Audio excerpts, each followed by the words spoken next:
Wow, out of the gate. We don't do a lot of country. No.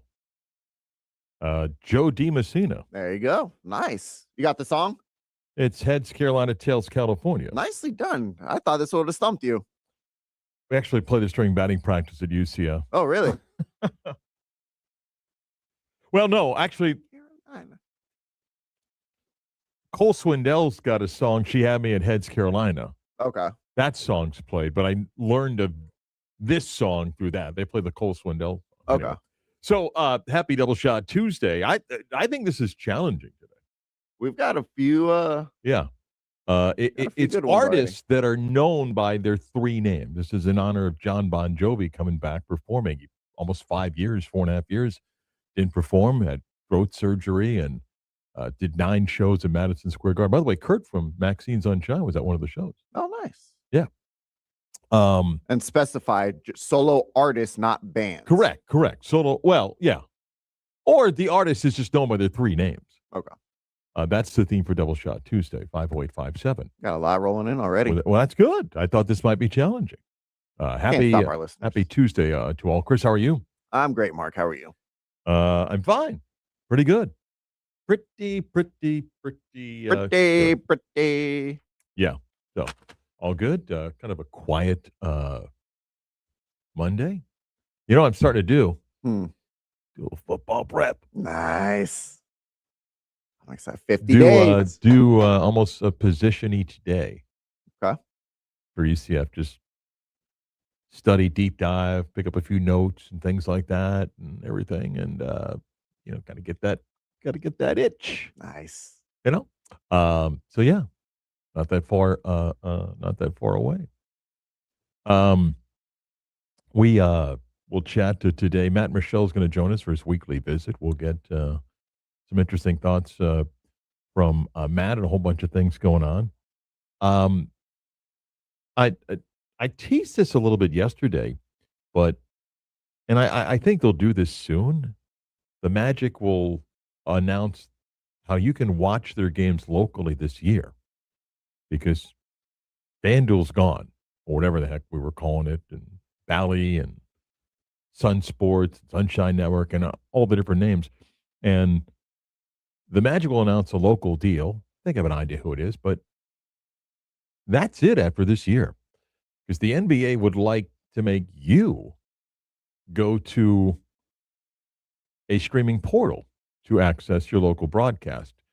That's a big deal. We're going to talk to somebody about 10:15 on this story. The Magic are among a number of teams that have lost a lot of money because the regional sports network world is gone. Chris, Grandma Helen in Naples, Florida, that moved there from wherever to retire many years ago, and Grandpa Saul and Grandma Helen.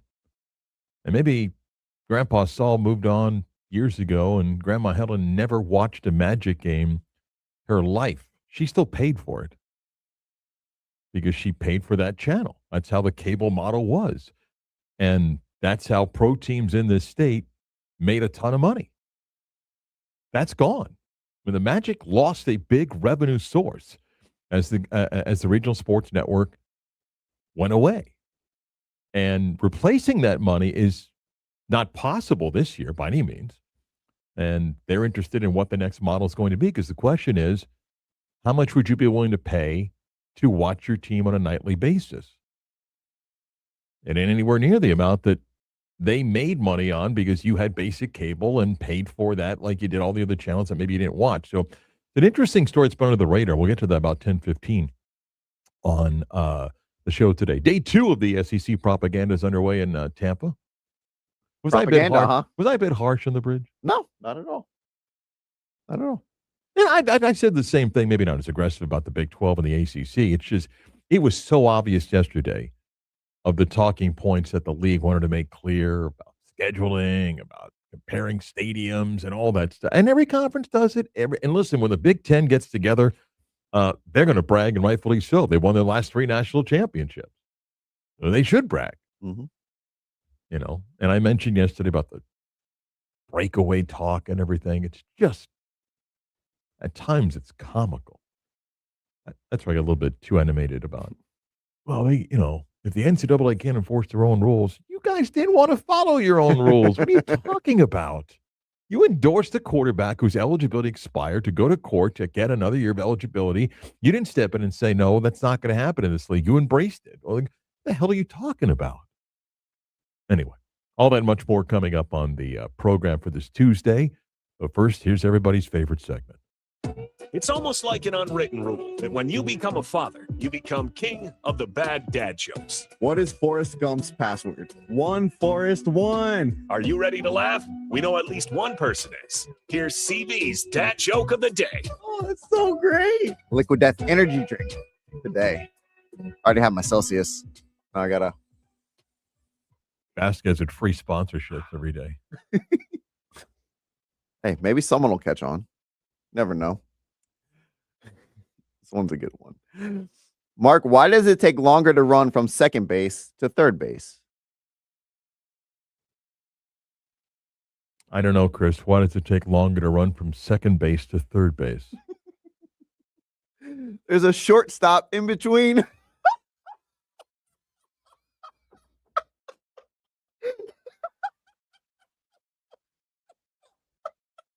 shortstop.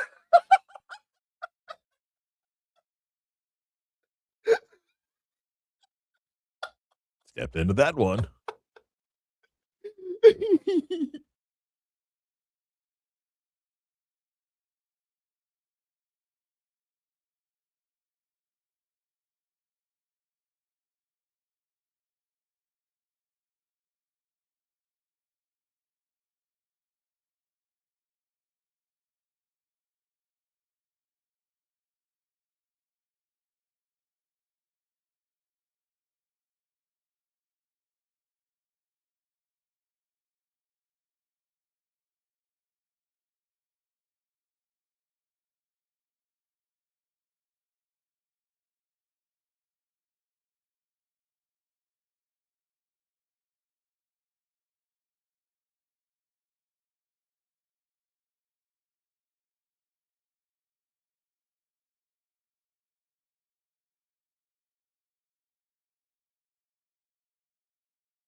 This was a tough one to approve because he went from John Cougar to John Cougar Mellencamp to John Mellencamp.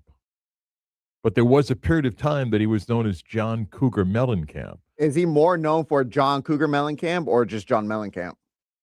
I don't know. I'm an old person, so I remember Jack and Diane when it was, well, I Need a Lover, and it was John Cougar. So kind of a gray area here in the theme for Double Shot Tuesday, where the artist is known for three names, but they're known as John Cougar Mellencamp. Now, somebody texted about Van Halen. It's not really a third name. Van Halen, name of the band, and technically the last name. So I block that one. Okay. So no Eddie Van Halen. I mean, good song of the person suggested, but yeah. Now, you don't need to go far to get another name that would qualify for Double Shot Tuesday today, right? If they text it in? Yeah. So that's the theme for Double Shot Tuesday. You can listen to the show on FM 96.9 AM 740, the iHeart app, which you can download for free, set a preset button for it, and listen anywhere in the world. And you can also watch the video stream of the show. By the way, if you want to get your request in on the stream, give me the artist and the song. Don't just give me an artist. Give me a song too. Right. Because we've had people text in a couple artists, but I need a song. In fact, next person in the stream to send in a song and artist, Chris will guarantee to play. YouTube channel 96 of the game, Orlando. Click on the logo on the live button. You can also access the video stream on Twitter X at 96.9 Game On. A couple of stories from this morning. One, I'm reading Vanderbilt's got a patch deal, Chris. Okay. Wait. It's with SRM Concrete, concrete and construction company. Okay. I'm not knocking it. I'm just sometimes you got to read past like these deals. SRM Concrete had sponsored the club level at their stadium. The CEO of SRM Concrete is a Vandy alum. Okay. Guess who no longer sponsors the club level at the stadium, but now is a patch on the jersey? Would that be SRM? We just moved money. That's all we did. You know, it's not like another $10 million. We just, okay, well, we'll take the patch. That's what a lot of these deals are. By the way, yesterday, the news, Ryan Clark, during NFL Live. Can you picture how that goes down? Whatever you think of Ryan Clark. Also, not because he picked the Cowboys to make a Super Bowl run. Whatever you think of Ryan Clark, who the last couple of years has worked on developing his brand. He's got his own podcast. Who doesn't? Has said some controversial things, have gone viral, that rub some people the wrong way, is among the layoffs, which now have become almost an annual thing at Disney, like every other company in this world, of summer layoffs.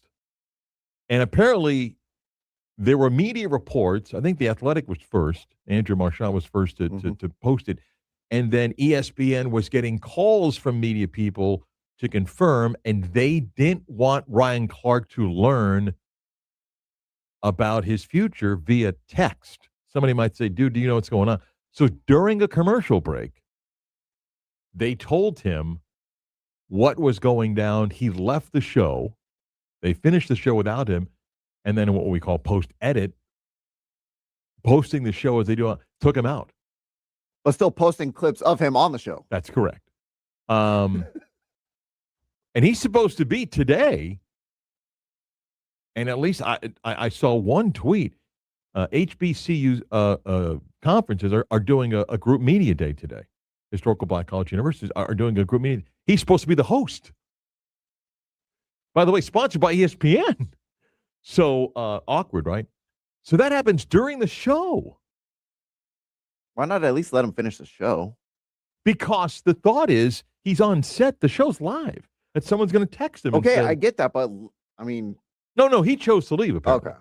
He chose to leave. And then this morning, the news, Carl Ravitch, 33 years at ESPN, is among the names being released. Now, again, I've been fired by this place.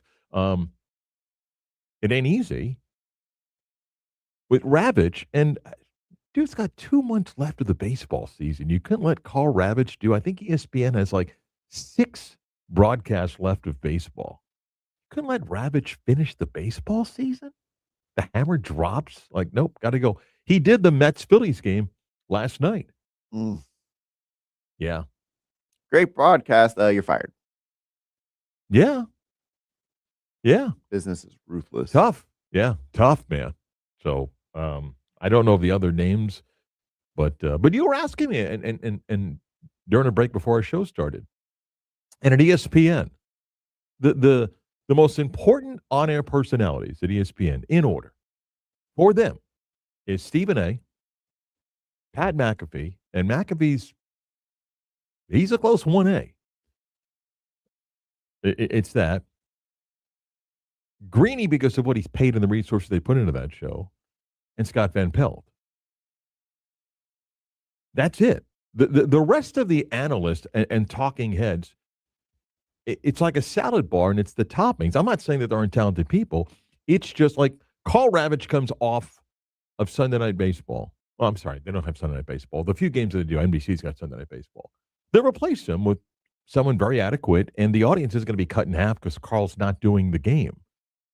You know, if you take McAfee off, and Rich Eisen now is under contract to have his show done there, they would probably lose a chunk of their audience. If you take Stephen A. Smith off, those are the four personalities. Outside of that, there isn't anybody that drives numbers for them. And that's why when someone says, hey, we got to cut X amount of millions of dollars, and Ryan Clark was said to be making just over 2, I don't know what Carl Ravitch was making, but I'm sure it was over 7 figures. Somebody says, go find me $15 million pretty quickly, and that's how it happens. I guess I'm the most novice when it comes to business. You hear all this money constantly switching hands, being thrown around for TV deals, and teams getting sold and personalities making X. It sounds like business is good. Well, but it depends on how you want to look. Excuse me, the business model. ESPN is going to commit itself to paying massive rights fees for what? The National Football League, and now they're even further in bed by buying the NFL Network, okay? That price is going to go up. You think of everything that they put dollars into, like the NBA. They got out of, they basically are out of MLB outside of a handful of games. They pay money to hockey. They pay money for college football. And to them, those are more important dollars. The talking head shows are not expensive to do. And like you were asking me about, the hard X and O stuff, their data will tell you that that's not what their audience wants. It's like I told you when I came in and on Greenberg's show before he got here, it was another segment about Lamar Jackson's ranking in the player top 100. And you're like, we're still beating that thing up. And it's like, yeah. And it'll tell you that research backs it up. And that's just, I'm not telling you that all of it's good. Believe me, I work in this industry. You work in this industry. Mm-hmm. We've seen cuts that happen all over the place. It's just, it's the nature of the beast, I guess.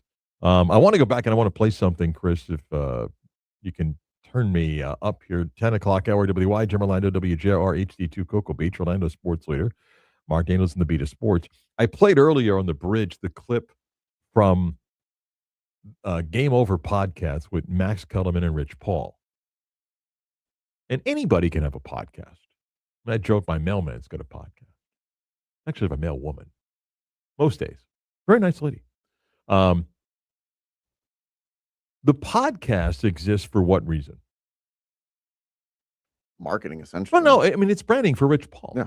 Talks about not just LeBron, but their clients, and has opinions on basketball, and whether you listen or not. It's a podcast. So in the latest episode, he's asking Max Kellerman of Rich Paul about the timeline for LeBron. You're a couple of days removed of Adam Silver admitting that we're waiting on the schedule because of LeBron, because it would impact national TV games and all that stuff. So I played the clip where he said it's not about attention. Can I play the longer clip, though? I want to play a longer portion of the clip right now, and then you can comment. I'll be laughing over it. I won't. So here's Kellerman asking Rich Paul about the timeline regarding LeBron and the decision about where he's going to play. I won't get into what's the latest, but let me say this. Pat's not Pat is Pat Riley of the Heat. doing that, but neither is no one else. And it's not because there's not a want. It's because I'm telling them you don't have to do that.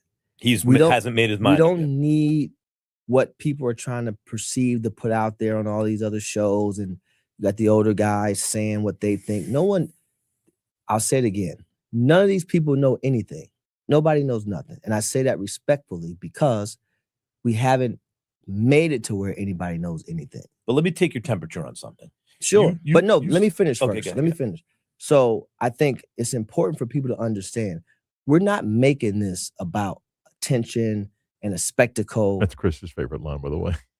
It's not about a decision or anything like that. He has a choice to make. He has a business choice to make. We're not going to sit here and decide or allow someone else to decide when he makes that decision or that choice. It's a business choice that he's making. And I think as an athlete, why is it that an athlete has to rush his choice? Okay, I want to answer Because from a business perspective, you are making a choice between jobs, high-level jobs, and you've earned the right. You're a big-time executive that's with an unbelievable, arguably the best resume in the history of your job. Who's rushing you? Okay. Nobody. Hold on. By the way, one thing that he can't do, meaning James, like Chris, remember, I think even before Aaron Rodgers decided to sign with Pittsburgh, there was the thought of like, hey, be the guy that just sits out and sign with a team late in the year that has a chance to go to the playoffs. That, James can't do that if he wants to make X amount of dollars because no one's going to be sitting on a salary slot for him to slide into. Now, anybody could have an opinion that you think he, to this day, doesn't know where he wants to play. And whether the reports are true that it's down to Cleveland, Philadelphia, Miami, and Golden State's not in anymore, Denver, Minnesota, whatever. I mean, it's up to you to decide if you believe that he doesn't know where he wants to play. But I have a hard time going, no, it's not about the attention. Yeah, that's a load of crap. That's seriously a load of crap. You don't, Stop it. Stop it. You don't need to. Like, I'm surprised we are not setting up for a Decision 2.0. Who said you're not? Yeah. It would not surprise me. Decision 2.0 spectacle on ESPN, primetime, 7 o'clock. I listened yesterday. Pat Riley did a sit down with Dan Le Batard, and I listened. And one of the first questions Dan asked him is said, "Look, I mean, you guys had a bad breakup." And I mean, Pat Riley's not stupid. What do you think of Pat Riley? And he swung and missed a lot of stars, and he got Giannis. He's like, well, it's odds over the years. Yeah, I saw him at this and that. And everything. Why? Because Pat Riley wants to win one more championship. Okay, his age begins with an 8, and so time heals all wounds and everything. But it's not about attention, Chris. Stop it. Good Lord. Pinocchio's nose would have grown 8 inches from that. A Pinocchio nose reference. Yeah. I will say one thing, though, and it's a trickle-down effect, man. Wherever LeBron signs, if it's one of the 3 teams in the East, because you're not arguing he still has basketball left. He's not embarrassing himself on the court, right? He's still talented. Wherever he signs, if it's one of the 3 teams in the East, okay, I'm going to argue, man. Yeah, OKC and San Antonio are really, really good. As long as Jokic is playing in Denver, they're going to have a chance. We'll see what Minnesota's now done. You can't tell me the East is not far more interesting. And the trickle-down effect here to Orlando is, if LeBron goes to one of those 3 teams in the East, that's another team that I would argue wherever he goes, that team's still already ahead of Orlando. But I'm just saying it adds to the depth of the East. I mean, Atlanta just made this deal, picking up Lou Dort and move some pieces. Mm-hmm. I mean, the East is getting crowded. It's getting crowded, and it's not the measuring stick because it's nothing more than a preseason before the year, not preseason games projection. But I looked at it yesterday, and we did this last week. Projected win total for the Magic is 9th in the East. Now, that takes into account no injuries, and it doesn't mean that they're going to be accurate. But it's a crowded East, man. It's a crowded East as you get set to look at the upcoming year. But remember, not about the attention, Chris. Not about the attention. Whatever you think. All right, speaking How of do you best, say that with a straight face, by the way? How do you say that with a straight face? because when you are selling a brand and selling a image and all that stuff, listen, when everything at Rich Paul, he's a loyal captain and is going to play the role. And he clearly, in this case, I'm not saying speaks for LeBron, but he's speaking for LeBron in the sense of, hey, just I have made up my mind. Don't really know yet. You know, just. I mean, LeBron knows he does a podcast. Mm-hmm. Playing the act, playing the role. Yeah. I mentioned this earlier. The Magic haven't announced a local TV deal yet. They will soon. And it may be the last year that you get access to be able to click on a channel and watch the Magic play. There's a good chance next year you're going to be asked to, as Chris loves, go to a streaming service for access to your local team. It is a story that doesn't get much attention. It is a change in the coverage that has impacted the Magic, like a lot of teams, dollar-wise. They are losing a significant amount of money by not being on a regional sports network, and they won't get it all back. But the NBA's got a plan. A little bit deeper dive with someone that's been covering that story next.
Tell me somebody text us in before I give the hint.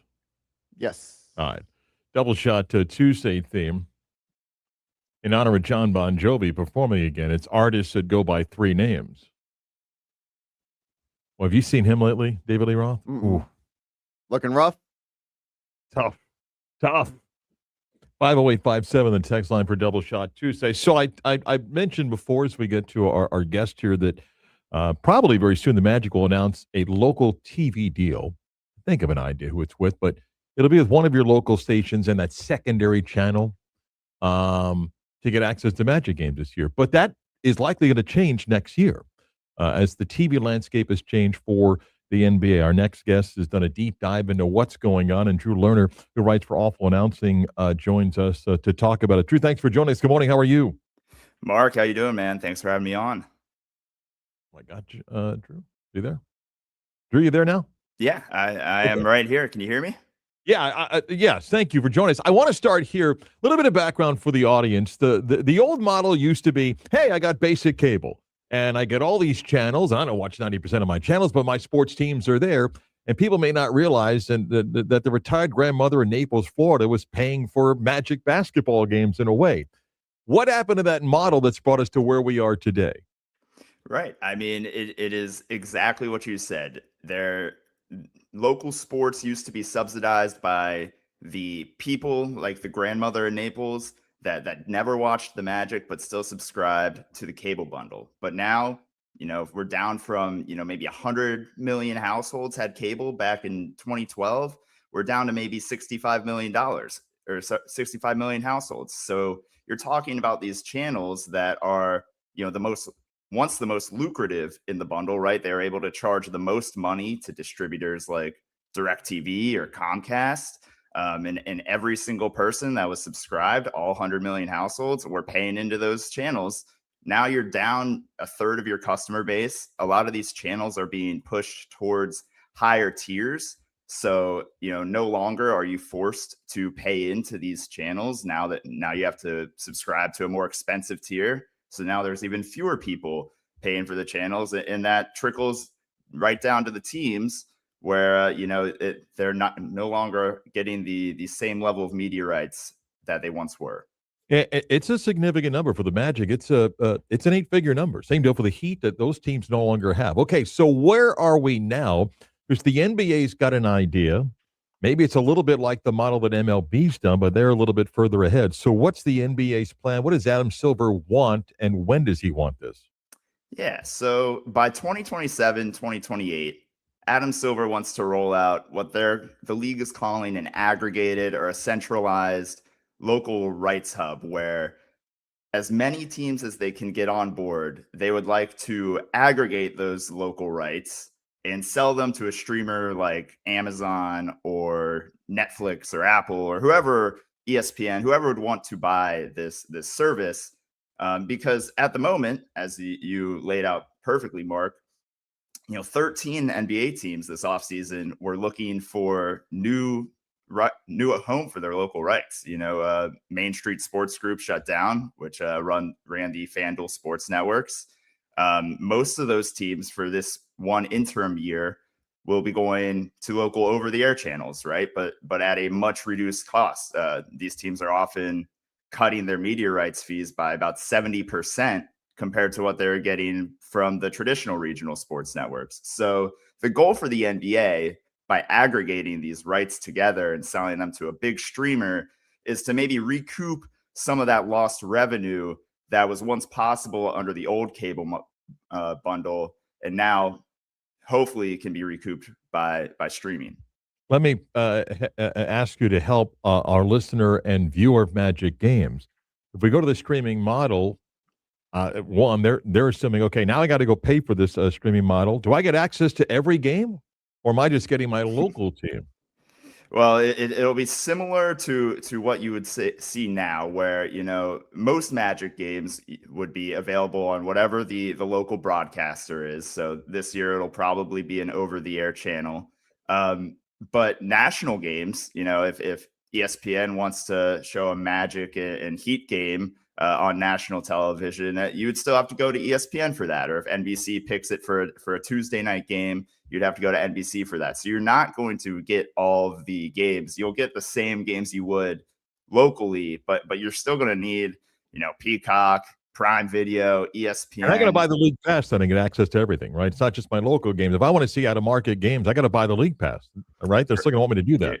You're exactly right. And that is one of the key differences between what might happen with Major League Baseball on a similar timeline and the NBA.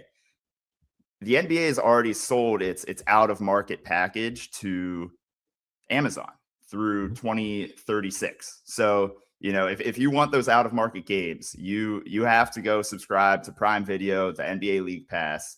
We're talking here about just the in market rights. So if you're an Orlando Magic fan in the Orlando Magic market, you would have to subscribe to a different service to get the in market games than the out of market games.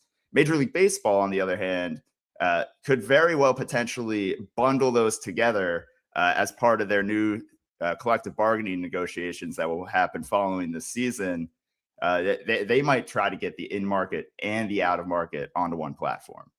You wrote in your piece at Awful Announcing that not everybody may be on board, and for good reason. The Knicks and Lakers have massive local deals, and I mean massive, as you know, 9 figures. What happens if a couple teams, I don't know who else beside the Knicks and Lakers, do not want to take part? Yeah, this is really the key thing, right? Because these streamers, that when they look at the package, it's, they want the Lakers, they want the Knicks, they want those glamour teams, and those teams drive the value of those rights up significantly for these national streamers. But there's very little incentive for the Lakers or the Knicks to join. The Lakers are set to make over $150 million a year on their current deal, compared to many teams like in the Magic situation that will probably be making close to $10 million on their local media rights. So we're talking about a 15-fold or more difference. There's little incentive for them to join an aggregated service where revenues would then be split evenly, or, probably if the Lakers were to be convinced to join, they would get a little bit more of the pie. But they probably wouldn't make up the same level of revenue they're getting on their current deal. So for the NBA, it's going to be very tricky to navigate how they could convince these teams to join the service. And realistically, I think most analysts would agree, the service will probably be rolled out without those teams. There's probably going to be between 20 and 25 NBA teams that join, and then those glamour teams that can stand alone and still have the fan base and the large market to have lucrative regional sports network deals will opt out of it. True. There was a time, and I'm asking, I guess, for Magic fans and a lot of teams, they like their local broadcasters. And so, would they still get a local broadcast? Because there was a time then there was talk that Adam Silver was looking at making every game a national broadcast. That if you went to this portal, every game was a national broadcast. Would there still be a local broadcast under this plan to go to the streaming platform? I think the NBA realizes that fans, they have an affinity for their local broadcasters. In the last 3 to 5 years, when there's been a lot of turnover, teams moving from network to network, most of the time teams have done a great job of keeping consistency on their broadcasts. They're often using the same announcers, the same reporters, even the same behind the scenes people. And so I wouldn't foresee that changing. What gets interesting, though, is when it is all under the NBA umbrella, they'd start having more of a say in who gets to call games. And we've seen even at times in Major League Baseball where the league has kind of come in and nudged teams to say, hey, maybe it's time to retire this guy and bring in another announcer. So there would be more influence from the leagues, but I wouldn't foresee any major changes. You mentioned in your piece that Adam Silver, the NBA, thinks maybe they can sell this for $1 billion. One could do simple math and divide by 30, but it may not work that way. If the Knicks and Lakers aren't taking part, one thing. But if the Celtics are, the Sixers are, the Bulls are, the Mavs are, those in larger markets may say, well, wait a minute now. The pie doesn't get split evenly like the national deal. Is that something that may be on the horizon as well? Yeah, I think there is room for negotiations there. And what is great for the NBA is they just started these new national deals, which almost tripled their annual average value. So they're getting $76 billion from their national media rights deals over the next 11 years, and that's about triple what they were getting in the previous deals. So they're not as worried about the local media rights now as Major League Baseball is, where local media is still a much larger portion of the revenue. So I think the NBA league office will have a bit of an easier time in terms of negotiating the exact payouts of these fees, because it's just such a insignificant portion of the overall revenue now. I shouldn't say insignificant, but it's much smaller. And so we're talking, in the low 8 figures annually. And if the the Celtics need to make a few $1,000,000 here and there more, I think that's possible. Let me end with this, and it's nothing more than asking, looking at a crystal ball, 27-28, a fan of the Magic in Orlando or most NBA cities, you think they're going to end up going where? Who do you think wins this? Ooh, that's a great question. I think ESPN is the front runner. If you've seen what they've done with Major League Baseball, buying the MLB or licensing the MLB TV package starting this year, and you've seen what they've done with hockey. They have hockey's out of market package. ESPN is clearly invested in getting into local broadcasts, and since they've launched their new direct to consumer app last year, about 10 or 11 months ago, it has been a very big push for them, and I think they realize this is a huge opportunity to get more subscribers to that service. And so I think they have the most upside when it comes to aggregating these local rights deals. Yeah, it's an interesting story that I think it remains under the radar that Magic fans and other NBA fans are going to realize it's going to get bigger and bigger. Drew's piece is up at awfulannouncing.com. You can click on and read it there. He's on X or Twitter at Drew by Doobie Doo. Drew, thanks for hopping on. Appreciate it. Thanks, Mark. Chris, I know you love the idea of finding another streaming partner to go but let me explain again. And I moved here the summer before the Magic's first season, and so I go back to the original Sunshine Network, and then we're Sun Sports, and it was Fox Sports Florida, then Bally's, and then FanDuel, and maybe I missed a name there along the way. Whether you realized it or not, when you got a cable bill, you were paying for it, just like channels that you didn't watch, and that was the model. The model worked perfectly until the regional sports network collapsed. And the Magic are like every other NBA team that had a regional sports network deal. It's gone, and it is an 8-figure deal that they will not get back. I mean, whatever deal they sign with a local partner here is not going to equal that. So not this year, but next year, if you're a Magic fan, and it's a random Wednesday night when the Sacramento Kings are in town to take on the Magic, you're not at the game, you want to watch the game, you're going to have to go and find it, and you have to pay for that service to go and watch your team's game. Okay, so let's say it's ESPN, and ESPN, whatever the name is, you're going to click that on. If you're thinking, oh, wow, the Knicks are playing the Sixers, I'm going to click over there. No. You got to buy the NBA League Pass to get access to that. So at that point, it would just make more sense to just buy the League Pass instead of buying an individual team's. No. You don't get the local team. That's the way the package is structured. Oh, good Lord. Yeah. Unless they change it. Meaning, and here, I'll make up a number. If the League Pass is $150, and for another $60 or $75, you sign up, and now you get your team and everybody, which I would think they would do something like that, but not necessarily. Yeah. It's going to be different. As always, the consumer gets screwed. Well, you were paying for it for years. You didn't think of it that way. You're like, oh, what do you mean I'm paying for it? Well, we break down the channels, and it used to come out to $1.08 a month. You're like, well, okay, I don't say this, pay my cable bill. Well, that model's now collapsed. So this is the other model. Yeah. Again, we're focusing on where's LeBron going to sign. NBA teams looked and go, that budget line's gone because that revenue's now gone. How do we replace that revenue? And the Magic knew it, and they know that they're going to make significantly less on their local media deal, and then they're going to see what happens next year. but they're going to end up being part of a streaming package for the league. Different times, my friends, to Yay. watch your favorite teams. The beauty is you can get this show for free in many forms. We come back, Matt Michelle's weekly visit. We'll get to that next.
Yeah. Theme for Double Shot Tuesday, artists that were known for 3 names, Olivia Newton-John. Woo! What a video. 50857 on the text line. Chris is a big Olivia Newton-John fan. You know it. I know someone else who's a big Olivia Newton-John fan. Hit the intro. This segment is presented by Bowegan's Beer Smooth Company. transition I here. know. Working This segment is professional Chris presented by Vasquez. Bowegan's Beer Company. My God. What is Let's this, the tackle Connecticut the School of latest news from Broadcasting? UCF and around the world of college football with the Orlando Sentinel's very own Matt Michelle. Tell him the Heisman now. Hit up Matt on Twitter at OS Matt Michelle. That was weak, Vasquez. Matt, I apologize. That was terrible. That awful. Good Lord. Well, you know what? Hey, that makes perfect sense leading right into me, right? Just Oh. Matt, you're a big Olivia Newton-John fan, right? Oh, yeah, back in the what was it, late 80s, the videos and all that. Yeah, there you go. Early mid-80s. I was just caught up in listening to the music I know. terrible. Yeah. Good morning, Matt. Let's dive in, get to a bunch of stuff. So we learned last week that Tourist Development Tax Task Force is gathered again in the process. Literally today, the first of I believe 4 scheduled meetings, and we'll see if A, they're going to give out money, and B, who to. UCF is among the groups that have stepped forward here, seeking more than $100 million. They got money 3 years ago. That's the Roth Tower that'll open up this fall. Your thoughts and learning about how UCF would like to use that money should they get it. Yeah, it doesn't surprise me at all. I think, we saw kind of some of that progressive forward thinking that people have talked about. Terry Mahajer, athletic director for many years, and to be able to go to the county to get the tourist development tax money to be able to help fund the Roth Tower. I'm not sure if UCF could have moved ahead with that project if they don't get the money from the TDT funds. So it was a big step for them. And so again, Terry obviously has some other plans that he would like to do with the around the athletic village. Talked about softball, maybe a new softball upgrades to the softball stadium, moving the softball stadium. Talking about soccer, talking about track and field, just more upgrades that they feel like that they have facilities that can be used not just for college, but you've got soccer groups that come in and take advantage of renting out those facilities. You got softball tournaments that come in, things like that. So that would be the basis. My guess is for the pitch for the tourism dollars, and it's something that if you've got it once, you might as well try it again if you're Terry, and figure out if it happens again that it would help boost a little bit of what you're trying to do, at least when it comes to facilities. Yeah, it's a huge advantage. I mean, covering college sports all the years, certain areas, certain cities, certain schools have an advantage of a variety of reasons. Cody Campbell happens to be a Texas Tech guy, so he can funnel money there.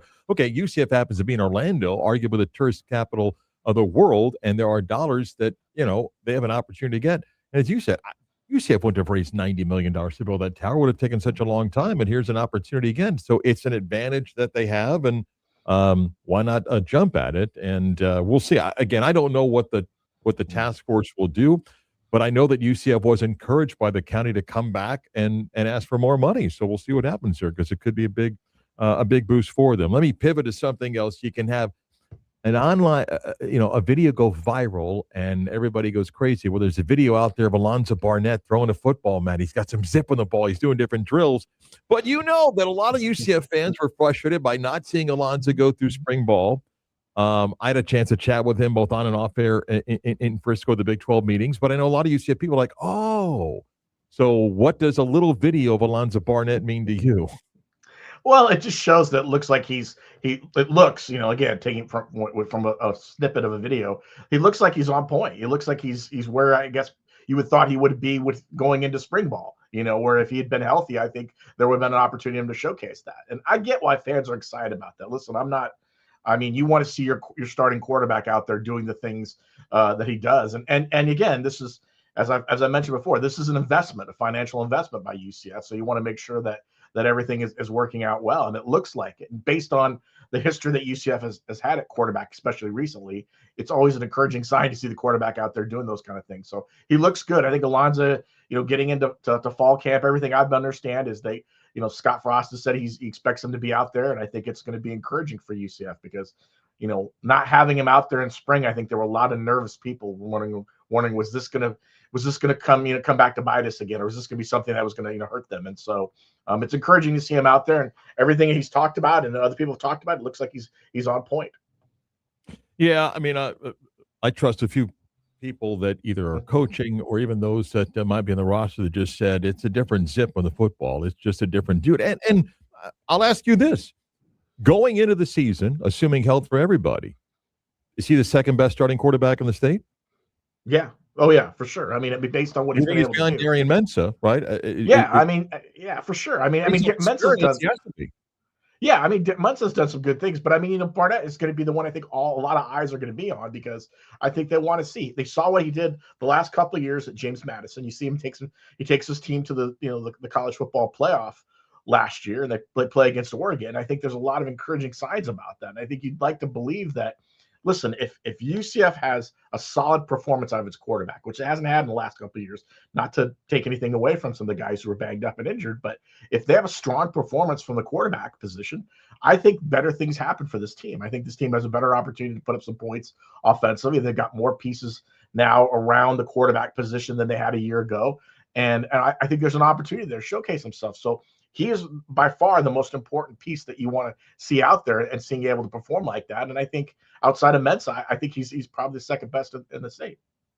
All right, let's go to Tampa, Matt. The SEC propaganda machine is rolling. Yesterday, the opening day, and I get it. Every conference does it. Clearly, Greg Sankey had talking points. Clearly, his coaches have talking points about strength of the league and attendance and all that stuff. But the one word that got a lot of attention was, well, maybe put it in two words, breakaway. Mm-hmm. And I'm curious your thoughts on how it was talked about. Was it done on purpose? Kirby Smart this morning said he's been in favor of that for quite some time. I have my thoughts, but when you hear that, do you take it to mean anything more than just this talking point as opposed to real movement? I think it's a little bit of a talking point. I mean, yeah, I think, don't get me wrong, I do believe there are honest discussions going on in the SEC about this. And I think they've talked about it, as you mentioned, with their ADs and their coaches and how the benefit of this kind of thing's happening. But this is a big talking point that basically Greg Sankey's been using for the last, 18 months or so. I mean, the idea that, listen, if we don't get the things we want as a conference, why should we stick around in the NCAA? Why not create our own, break away and create our own league, so to speak, and do it our own way. That way we can control the message and everything. I get that. Yeah, I understand why you might want to do those kind of things, but is it really going to happen? I mean, are they really going to move to that point?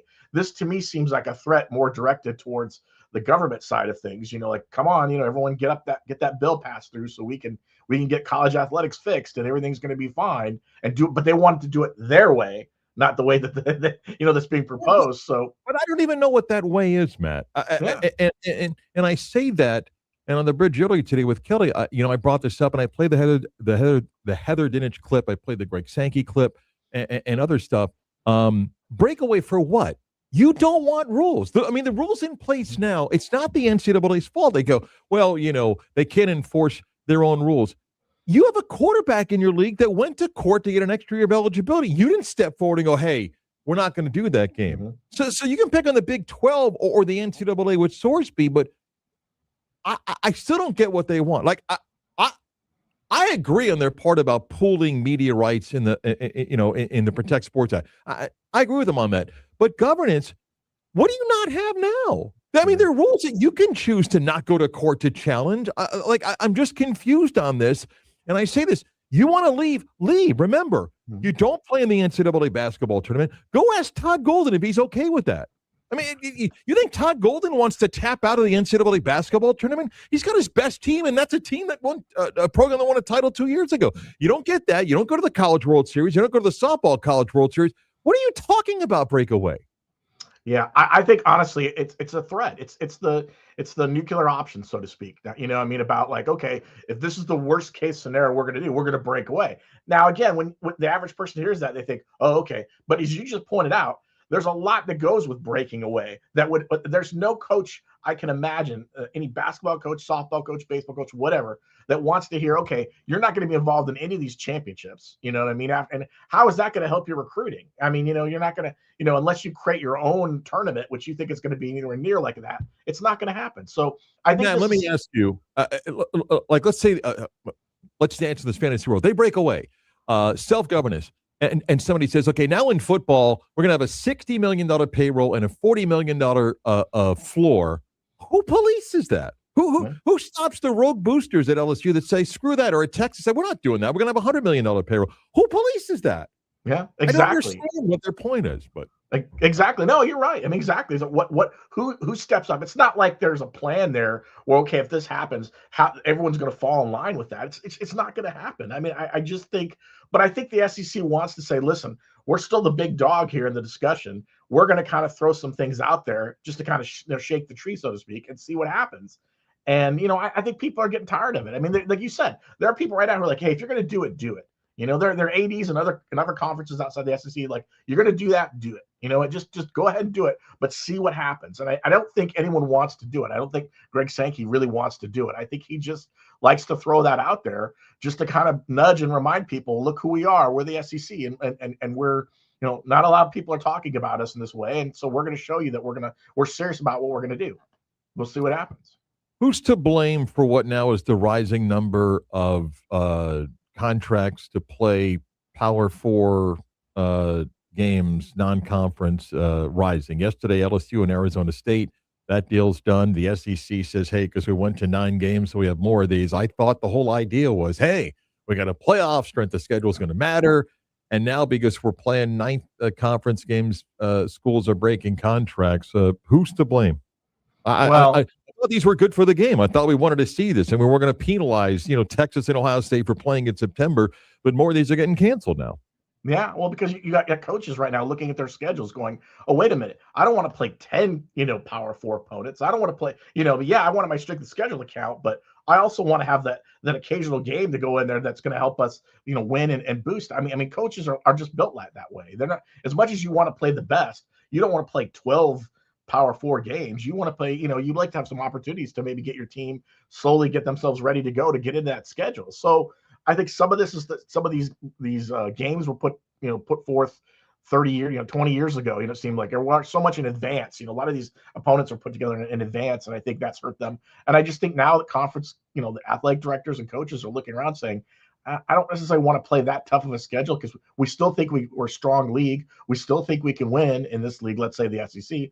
And you say, okay, so we don't really necessarily need to play this game. It's disappointing because there's opportunities, like you said, to play some really good matchups that would really allow the college football fan to benefit this. But I mean, again, I think coaches are less hesitant to do that if they feel like they want an opportunity to get their teams off to a better start. Jimbo Fisher said he was able to recruit before he can pay players. Imagine what you could get now that he can pay players. Does he get a shot at a P4 program? Because we're now a couple years into him talking about wanting to come back, and maybe he doesn't want to take a mid-level P4 job because it's hard to win. Is there a coaching job in the future for Jimbo Fisher? Yeah, I think so. I mean, I think Jimbo, once you have a little bit of that break away, if Jimbo's still got the fire to coach, if he still feels like he can do it, there's going to be someone out there, someone who's looking for, a coach, and believe that they can get Jimbo relatively cheap.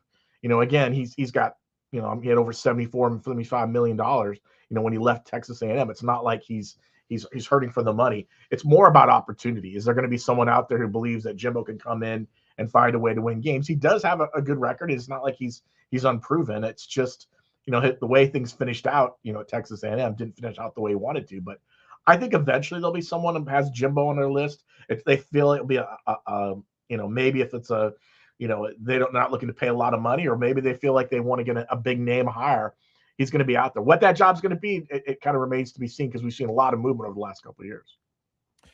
Matt is on X or Twitter at OS Matt Michelle. He's continued. Are you done with the position preview at UCF? No, actually, we've got safeties and nickel for Thursday, and then Sunday is safeties special and teams. nickel talk. Are you kidding me? Holy smokes! Safety and nickel talk. My God! Let me put it this way. That's coming out. That comes out on Thursday. Then Sunday is special teams. So listen, I'm just as excited as anyone else to start fall camp in a few weeks. Sounds good. Thanks, Matt. Appreciate it. All right, thanks a lot, guys. Take care. Matt Michelle, another reason why I should be watching the video stream, because I got to start asking Matt about all the credentials behind him when his setup there. He's got now, Matt. I think Matt's one of those guys that collects not every game, but I think some special games he keeps his credentials back there. I should start asking him. Of course, like every 6 months when I clean out my briefcase, there's like the rare credential, like, why did I keep an Oklahoma State baseball credential? I know you've kept the Fiesta Bowl and the Peach Bowl. What? Credential? Yeah. No, hotel room key. You wouldn't want to keep those credentials though? Looking back, it would have been nice, and maybe I did, but I have no idea where they are now. Yeah, I just have the 2 hotel room keys. You still have your first credential? First credential what? When you first started calling UCF games. In 95? Yeah. No, and I don't think that, like, we didn't go, yeah, maybe we did, but the credentials now have your picture on it, and for me, it's a staff credential that's good at any athletic event. But in the early days, I still think we had single game credentials, just the old little paper thing like that. I don't know. Maybe it's just me being the sentimental guy, but I would have kept my first road trip. The hotel room. I kept key my and, first Dante Culpepper's first game was my first game in 95. It was the Eastern Kentucky game, and the great performance to start and everything. I kept that stat sheet and game sheet for a while, but I have no idea what it is now. Yeah, I have no idea. And then I used to keep some of my basketball score books. I think I did of the first year that I did the NCAA tournament. But when you get older and your wife wants to clean out the garage every 4 months, you're like, what am I doing here? What just you want to have it set up in your office, maybe on display. Yeah, when you get older, and your kids get a little older, watch how your wife begins to say, I don't think you need as much space anymore. And then you start hoarding stuff, and you're like, why do I save this? I mean, I have a few things that I kept, but for the most, I just don't keep a lot of stuff. In fact, I think, what was it, a couple of weeks ago? I was cleaning out my briefcase, and the credential from the baseball regional at Auburn. I'm like, what am I saving it for? One and 2.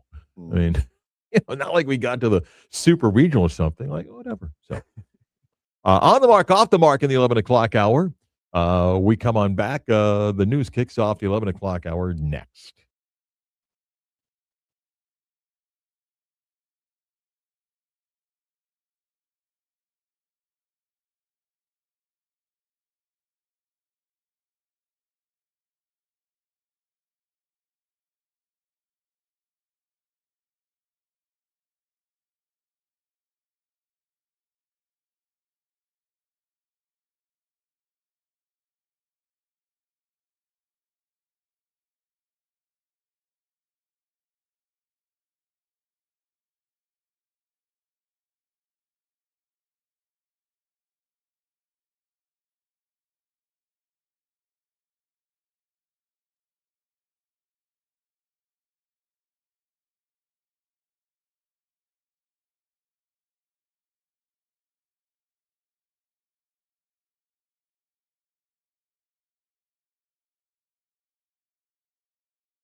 Let's really do the news. Yes. Now it is time to do the news. But now it's time for the news. 11 o'clock hour, WYGM Orlando, WHR, HD2 Cocoa Beach, Orlando's sports leader. We begin with media news this morning.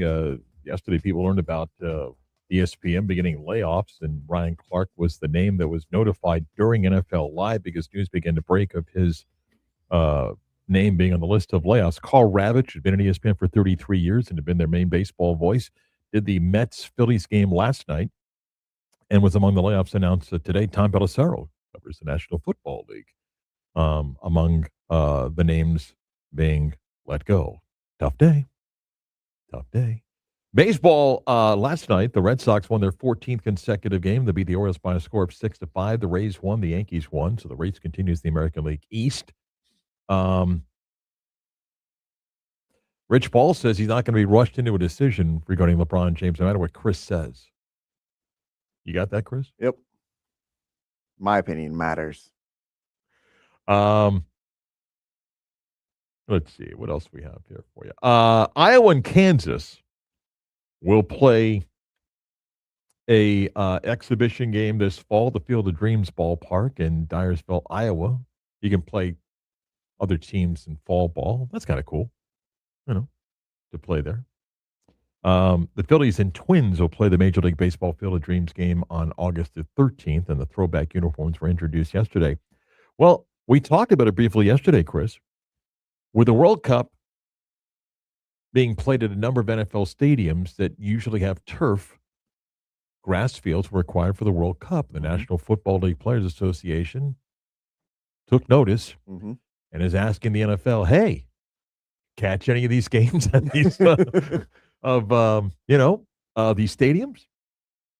And the NFLPA is preparing more data to show that the playing fields at these stadiums more than held up multiple matches over the course of the 6 weeks of the tournament. The one that always is identified is MetLife because the number of injuries and knee injuries that the Giants and Jets have dealt with over the years. I wish all games were played on grass. It's always been listed as the worst field in the NFL. Like every year, right? It's always come back like the worst field ever. Have they? I don't know how hard they fought to have all grass fields during this collective bargaining agreement discussions. Yeah, you'd think that'd be a big topic if they're so concerned about the injuries. I actually think coming out of the World Cup, I think this is a better chance of happening. Not this year, but I do think in the next couple of years. And again, there's technology to keep the grass, in pristine condition during the winter. We have the technology for it. Right. If it means protecting your investments. Right. Like the first time I was out at where the Cardinals play, whatever the stadium's called now, which was UCF's first Fiesta Bowl. They had the rotating fields. Yeah, they can put it on wheels and one roll it field outside. slides in. Yeah. There's another one outside, and then they treat that and so forth. Well, Tottenham, my favorite Premier League team, built what some say the best stadium in the world. $43 million for the retractable pitch or field, and the technology's insane. Yeah, and people go, well, what about winter months? They play August through May. Okay, so I think it's sooner than later. I hope. There's no reason why it shouldn't happen. Last night, Twins right-handed pitcher Joe Ryan gave up not one, not two, sounding like LeBron, 6 home runs in less than 4 innings of work. Historic. It tied for the most home runs given up in a single game, but no one did it in less than 4 innings. He entered the game with a 2.85 ERA and allowed just 10 home runs in 20 starts. He left with a 3.38 ERA and now 16 home runs allowed. It's a tough night. I'd say so. Like I said, once I gave up the 4th, I would punch the manager in the face of saying, you're still leaving me out here. Wow. The big one. Ryan Fox won the Claret Jug by winning the Open Championship. Did you see the video? Dude flew commercial and put the Claret Jug up above his row. Wow. It's in a case. Yeah. How about that? That's pretty cool, though. I'm just like a regular guy. That is not bad. Zach Wheeler pitches tonight for the Phillies in their game against the Dodgers. He had a big day yesterday. You know what that was?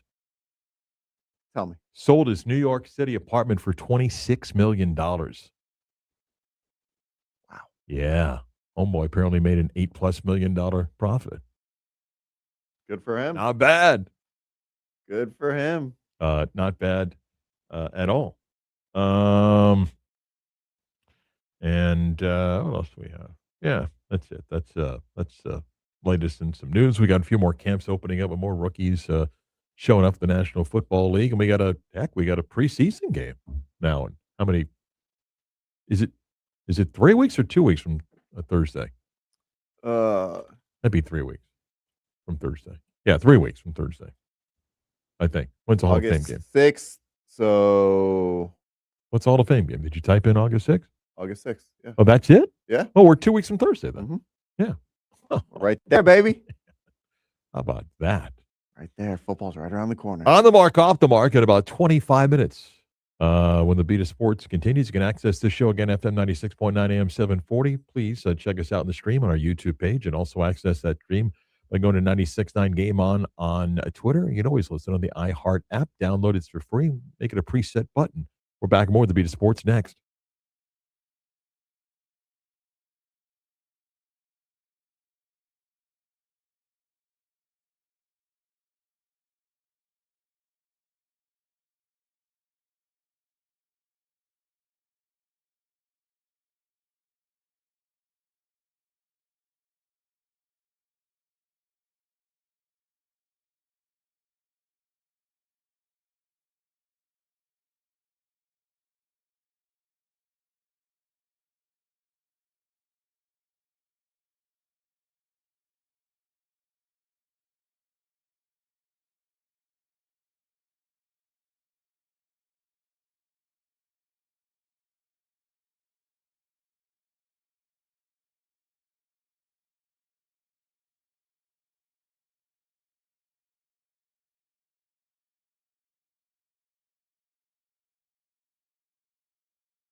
So we just went and played John Bon Jovi? Why not? Well, he inspired the theme for Double Shot Tuesday. You're saying the audience got stuck. I've got some others. We didn't get any Ronnie James Dio here. Come on, man. Hey, I made an executive decision. Today's Double Shot Tuesday theme were artists that go by 3 names. And it was because John Bon Jovi. Actually, I should allow this. This is a Bon Jovi song. I made the executive decision. All right. He's got a few songs that he did. But The only ones that we have in our system from John Bon Jovi are Christmas songs. Not playing Christmas songs. Ryan Davis is my good friend, soccer analyst. Find his work a lot of places. He's been calling UCF games for a while, USL, and a whole bunch of other places. And was going to be on yesterday's show, but then told me he had no voice, lost his voice. So he's here today. How'd you lose your voice? I mean, were you screaming during the match or what? Mark, apparently shouting at the TV doesn't change any. No, it doesn't change his score. Apparently, I just learned that the hard way. Okay, full disclosure, you're an Argentina fan. Rabid. So I do expect you to be biased, but you're also a soccer analyst, and I respect your view of the game. I said yesterday, and I'm going to give you the floor, it was a masterclass by Spain in controlling the entire game. They're the best in the world at shutting you down and suffocating you. They're the best in possession. And you could look at it, and if you're not a soccer fan, go, oh, wow, 1-0, not exciting. But you have to appreciate what they did because they simply made it impossible for Argentina, who didn't get a shot on goal till the 117th minute. So when it was a 1-0 game, probably should have been 2-0. I don't like the call in the box that took the goal away. I'll give you the floor, and you tell me, what did you watch, and what did Spain do and Argentina not do? But this started games before. I mean, after the Cape Verde draw, they went on to 7 straight wins, and they started to suffocate everyone. They only conceded 1 goal. You know why? Because it's hard to score when you don't have the ball. They absolutely took the legs and midfield away from France, which is the most potent offense we've seen maybe in decades with Dembele, Mbappe, and Olise. Couldn't get the ball to them.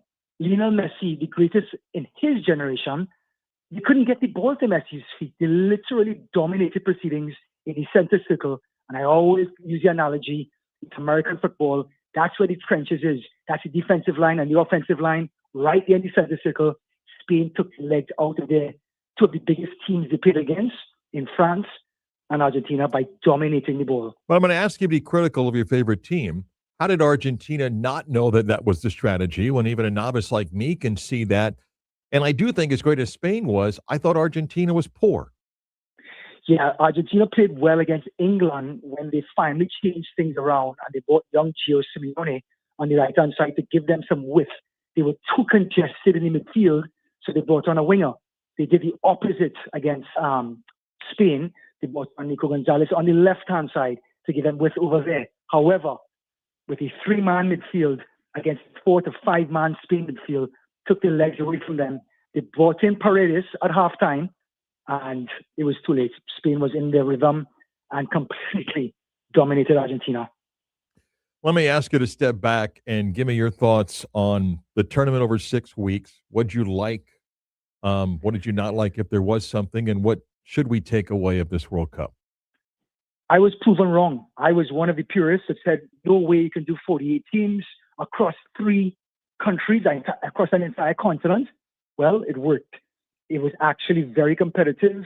Cape Verde, Curacao, Congo, they all showed up and made their presence felt. And it made for a really exciting tournament. 104 matches. No one was complaining with the amount of soccer that was on their TV for the last 6 weeks. Now, the travel throughout 3 countries, 104 matches, that means your squad of players not only is there for substitutions, but it's there to weather 6 weeks of travel and competition, which makes your squad so much more important from 1 through 24. Let me stay on the sides of the field. There is that early talk, and maybe it's not by accident, about 64. I agree. I thought 48 was going to be a challenge. It worked. Well, I don't know about 64. You start to see some of the teams that suddenly would make it, and I don't know. Upsets can happen, and I just think you may end up seeing a team lose that maybe on that particular day they weren't good and they get ousted. The idea of 64, it would stretch this tournament to a 7th and almost 8th week. Your thoughts? Well, I'm just going to go along with what happened this summer. I've lost that feeling of getting to the World Cup itself is an accomplishment. This 48 team outlook completely changed that. A lot more teams came in. You know what, Mark? Just rip the Band-Aid off. Do the 64. You're in. You're on 64. Wow. You do 64, and the top two teams, forget the third place team, top two teams from every group goes into the round of 32. Just rip the Band-Aid off and get it done. Get it over and done with. What happens now in this country?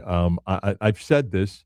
You're a much more hardcore fan than me. I don't think I'm a novice. I think I'm in the group that follows and respects the game. I'd like to think we're going to get a bump, but I don't think that happens. And I'm not saying it's a bad thing. I think that this event brought some new fans. It brought a casual fan in. But the simple fact is the next international competition doesn't take place until next summer. It's going to be hard to sell people on a Gold Cup and Copa America the next couple of years. What do you think happens in this country moving forward? The popularity of any sports, if you look at American sports as well, is what happens in the neighborhoods. Okay, so we're talking about USL. We look at Wrexham in England. That was such a big hit on Netflix. Well, that's what makes a sport popular. It's people showing up to their local teams and being a part of that and then growing into something bigger. Are you going to attend Orlando City? Are you going to attend Tampa Bay Rowdies? Are you going to attend the Miami FC game or the Jacksonville new team in USL? That's where the popularity grows. It doesn't grow into this magnificent spectator sport every 4 years. The families and the neighborhoods have to show up for their team, for their vicinity every week and really get behind their local team. And that's how it grows. That's how the kids grab onto something and grow with it into something bigger. Yeah, and I'm not critical. I just think some people expected this massive bump, and I just don't think it's possible because of just our calendar. The other thing, and you know this, as MLF begins to shift towards that fall, winter, spring calendar, next year is going to be such an awkward year in MLS that you're not going to get the same amount of games, and it's going to be difficult to transition some people, and I think that's a part of it as well. Do you believe Pochettino stays? I know he's been given the offer. He said he would think about it. I think he doesn't. I think he's got European opportunities. I'd love to see him stay, but I don't think he stays. Your thoughts? I can only give you a perspective from an Argentine fan. An Argentine coach, once he takes over the team and goes through the 4-year window, depending if he wins, like Scaloni did, then he comes on to the next round of World Cup. Usually, when the coach doesn't get to at least the semi-final or final, they bow out on their own. Pochettino brought an attacking style to U.S. soccer. That 4-1 win over Paraguay was a statement for U.S. soccer where it reached under his watch.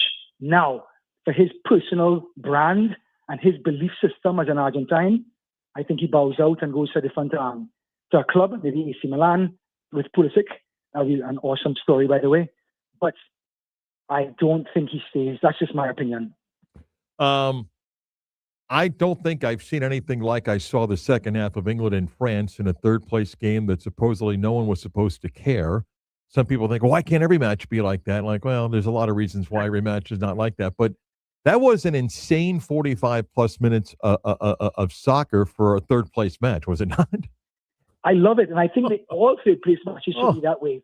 Forget about defense. Just go play, have a good time. France did that. They set the tone. And England sort of played in a very like a regular fashion, a normal fashion, and they counter-attacked France and got all their goals. And then England decided to open up in the second half, and that's where France found the space and got back into it. It was such a great game to watch. But at the end of the day, in baseball, it's like asking the pitcher to put the ball over the plate every single ball to get whacked out to the ground. It's no longer defense, posturing, and skill. It's more about just contact and hitting it out of the park. You've lived here a while. You know a little bit about the history of American sports, the curse of the Red Sox and the Cubs and teams that have suffered and their fan bases have suffered. I'm going to ask you to put in perspective to an American fan that cannot understand the way England lost and what now happens in the next now the European Championships in a couple of years, but it's 4 years for a World Cup.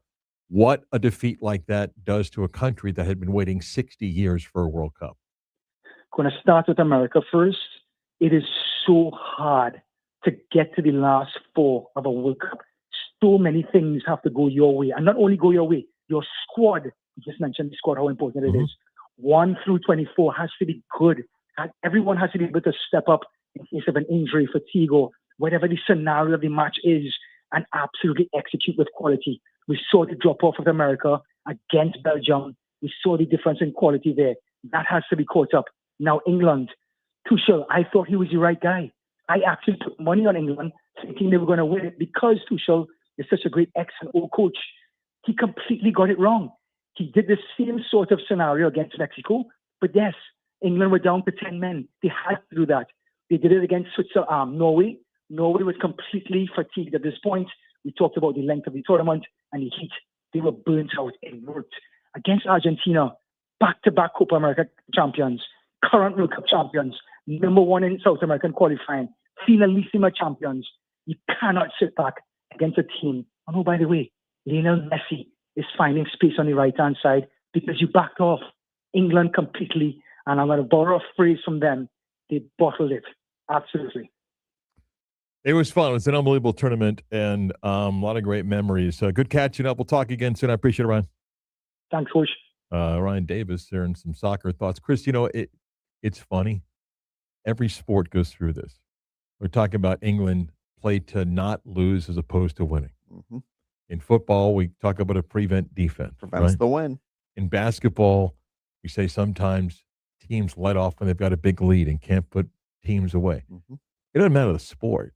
The ability of being aggressive and trying to close somebody out versus, hey, we'll just play not to lose. Doesn't matter the sport. It can sneak into this to the game every time.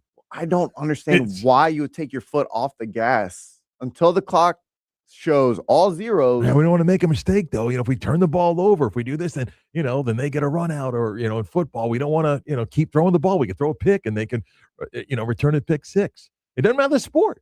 It doesn't matter the sport. I mean, ask Miami. You can run the ball. Fumbles happen. Right. So, I mean, you're just going to kneel the ball every time to prevent, any sort of turnover? Like, what are we doing? It doesn't matter the sport sometimes, man. It's just the ability of putting somebody away versus letting them hang around. And, yeah.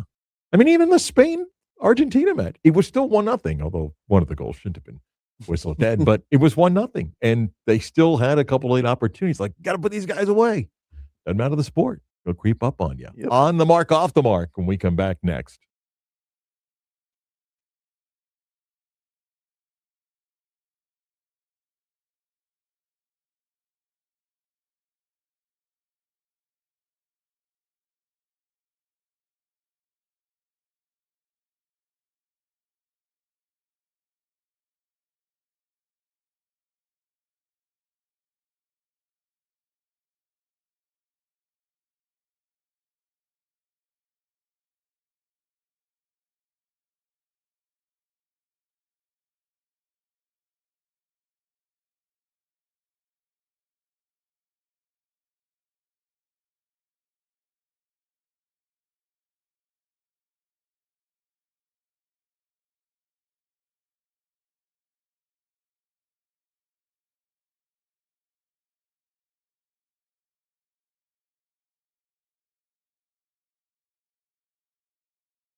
Yeah. Woo! Carly, Ray, Jespin. And Mark, call me maybe. You can admit it. You like the song no matter what you think you are. Hard rock or even Chris Vasquez, Mr. Wolfmothers, doing something. Here we go. Hey, I just met you. And this is crazy. So here's my number. So call me Double maybe. Shot Tuesday theme or artist with 3 names. Woo! Come on, sing it. So call me maybe. Okay, that's enough. Let's move on. It's a Tuesday staple on the beat of sports. On the mark, off the mark. Presented by Bowegan's Beer Company. Bowegan's, recrafting perceptions. All right. Man, what a great watermelon session I'm having right here. This is unbelievable. Oh my God, is this delicious? Yes, go Love me a ahead. good watermelon. Sorry, go ahead. Let's kick things off with your New York Giants. Yeah. Running back Cam Scatterbo taking a bit of heat for the little 14-3. tumble. A little bit of heat for the tumble he took after doing a backflip on stage to show off how he's healed from an open tibia fracture, ruptured deltoid ligament, and dislocated right ankle he suffered on October 26th. Cam lifted his pant leg to show off the leg, did the backflip, and then fell backwards kind of awkwardly. But, of course, he was fine. No harm, no foul. He was asked if he enjoyed playing the Wild Maniac. I totally enjoy that part. I think I less enjoy the brain dead kind of guy. But it is what it is. I mean, the New York people love it, so I'm just going to keep being me. And if they want to say I'm brain dead and I don't have no brain, then who cares? He also went on to say another 4-letter F word after that, so had to cut it short. But Full? Foul. close. Firm. Cam has shotgunned an energy drink out of a used cleat, headbutted his computer chair with the helmet on. And now to go along with some controversial comments made about CTE and asthma, we have this backflip coming off a major leg injury. I get he's trying to live up to that persona that he's built for himself. What would I be on the mark or off the mark for believing that Cam trying to live up to this, quote, wild maniac persona will ultimately be the reason his career is cut short? For some people, have a permanent concussion. And Cam Scatterbo may be one of them. So is it going to cut his career short, or is he just going to have a 10-year career in the NFL? No, you're on the mark. I mean, joking right. aside. One, he's never going to be healthy. Like, he may start the season, but the way he plays, he was able to run over people in college football. Mm-hmm. In the NFL, everybody's big. Everybody can hit. And he's going to have a hard time staying healthy. Now, I think, actually recognizes this, and I think he's making the most of his character, because I think he knows he ain't playing 8 to 10 years in the NFL, so I'll make as much money as I can, both as a player and my personality, but not the sharpest tool in the shed here. Do you think him and Jameis could team up and have kind of like a Jekyll and Hyde type persona going? No. No? You don't think it would work? Joking aside, I mean, whatever you think, Jameis as a player at least has had a career. Mm-hmm. And Scatterbo doesn't have a career. I mean, Jameis has been doing this for better than a decade, and is still playing. So Yeah, but he's still now more known for his persona off the field. But it's easier to accept Jameis because you've gone through a decade plus of watching the quarterback and the personnel. Scatterbo he's a meme. That's all he is. Okay. Yeah. So we've played the Rich Paul comments and don't need to play the joke that he made earlier about them not wanting to do this for attention. Right. As we wait for LeBron James to make a decision about where he's playing basketball next season. He did go on the Boardroom podcast Monday to explain why he's taking his time to make a decision. For me now, I have an almost 22-year-old son who is now my former teammate, which is hilarious. That's crazy. That's my former teammate. Yeah. I have a 19-year-old son that's at the University of Arizona. But it's my almost 12-year-old daughter who is pulling the weight a lot. James would go on to say this is a family matter or a family decision? The family portion is a big thing too. You know, my daughter and my wife and things of that nature. And I'm a big family guy. So there's a lot of things that's, you know, people are like, hurry up and make a decision, Brian. It's like, okay, it's not just about the team. Maybe this is just me being cynical, but would I be on the mark or off the mark for thinking that LeBron James is just using his family as a way to, we'll say, gain sympathy while he continues to soak up all of this attention that Rich Paul says they're not doing it for? Say that again. You're what now? Am I on the mark or off the mark Yeah. for believing that LeBron James is using his family as, say, a scapegoat? No, I don't buy it. No? No, I believe it's attention just for him. I mean, I do think he's probably a very good father, and whether you like or dislike LeBron James, he doesn't have any issues off the field. But we don't need to drag this out. Like if you want to take agree your with that, time, but I don't think it's fine. about your kids. Like you just said it was about them. Yeah, but I just don't really believe that. Like he literally just said it. Yeah. So then he is using them as a scapegoat. Yeah, it's nice for the story, but I don't think internally that's what's going on. All right. Here's some watermelon. That was unbelievable. Go on. We've already had rookie camps starting up for the Seattle Seahawks. The Buffalo Bills and Carolina Panthers kick off their rookie camps today. Number 1 overall pick Fernando Mendoza and the Las Vegas Raiders rookies report to camp. By the way, part of the ESPN layups also. Go ahead. The Raiders rookies report to camp on the 23rd. Mendoza, who is still not signed his rookie contract yet, will be going up against Kirk Cousins for the starting job in Vegas. I believe that because Mendoza was the first overall pick, he should start right away. And with that, would I be on the mark or off the mark for thinking that should Mendoza actually start every game this season, he will walk away with the NFL Rookie of the Year?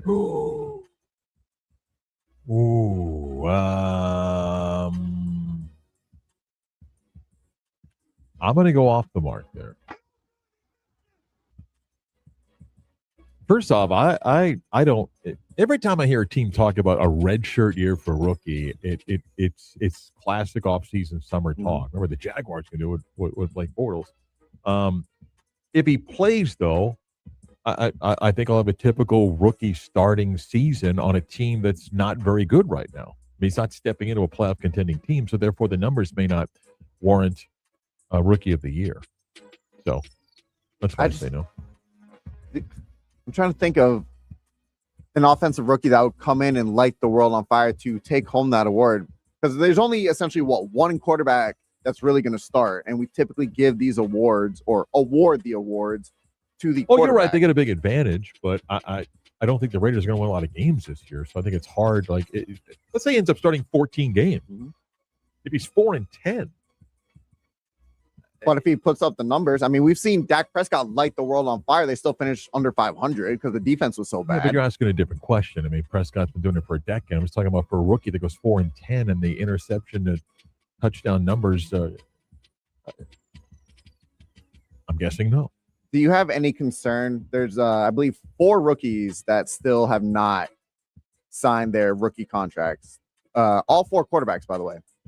Fernando Mendoza, Ty Simpson, Carson which Beck, I don't Drew get Aller. because the money's the money. You're just talking about a little bit of bonus and how you work the numbers there. I don't. We used to care. Now we don't care. I mean, you used to have a holdout that would go into the preseason. So no concern? I don't think so. Do you? Again, like you said, the money's the money. Yeah. So it sounds like there's another $30 million out there. I don't know what the holdup is, but back in March, college football approved a 1-year trial run to change how the targeting penalties are enforced. If a player gets a targeting penalty in the second half of the game, if it's his first offense, he will no longer be suspended for the first half of the next game. Should there be a second offense, it will result in a first half suspension, regardless of when the targeting occurred. And a third offense will result in a 1-game suspension, again, regardless of when targeting occurred. With these players making pretty decent sums of money now, would I be on the mark or off the mark for believing that fines should be an acceptable form of punishment for repeat offenders? In college football? Yes. No. Why? it's one, as much as I challenge the ability of having a union in college football, all players aren't paid within a system. So, no. Playing time's the only thing you can take away. I mean, the idea of a player when they commit the targeting was always a joke. It just didn't make sense sometimes. If a guy in the first series of the game was ejected, he's going to miss another game. At least they've adjusted that, but you can't do monetary. No, it was always, if it happened in the first half, he was just ejected for the game. He wasn't suspended for the first half of the next game. Right, but but it still mattered. I mean, you lost the guy for the game, is what I'm saying. But you can't do it monetarily. I don't know. Again, these players are starting to make money. I don't Okay, see why not. wait. So I'll just pick UCF plays BYU, and BYU's got a corner making X and Y. Those aren't public records. So how do you know what you're finding? You say guys are making money. What if UCF's got a corner making nothing? Chris is in corner and he can't get out. No. Okay. On the mark, off the mark. Back to put a wrap on the Tuesday show next.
Time for the latest news, gossip, trends, and off-the-wall stories.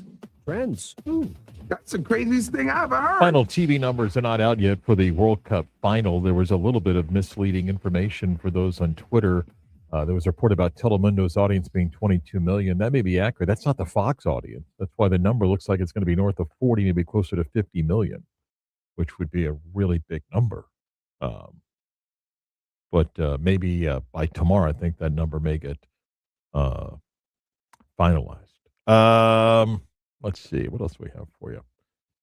It's mentioned Cam Newton's out. Bart Scott's among the layoffs at ESPN. Carl Ravitch earlier. And some others. Tom Pelissero. Little summer cleaning. Unfortunate. Yeah. Yep. And if you're a Yankee fan, good news or not, Giancarlo Stanton, no timetable to return. Recently Chris, he did a workout where he jogged and had a setback. It's not Giancarlo's fault. By the way, they had Costas on the Sunday night broadcast on NBC, and I respect Bob's passion of history, but, you know, the 40s and 50s and 60s were great, Bob. We have great athletes that play the game today. Not everything was about the 40s, 50s, and 60s. Anyway. A little bit of news out of Miami. What do you got? Jordan Brooks, all-pro linebacker, signing a 3-year, $51.3 million extension, staying with the Dolphins. And they go 2-15. Yes. What they're without him. Miss any of today's program, go to your favorite podcast and look for the Beat of Sports on demand. Subscribe and get it downloaded to listen when it's convenient for you. Watch the video stream back at your convenience on our YouTube page, 96 on the Game Orlando. Chris, have a good day. We'll see you tomorrow. You as well, Mark. Chris produced. I'm Marc Daniels. We'll see you tomorrow for the Wednesday edition of the Beat of Sports.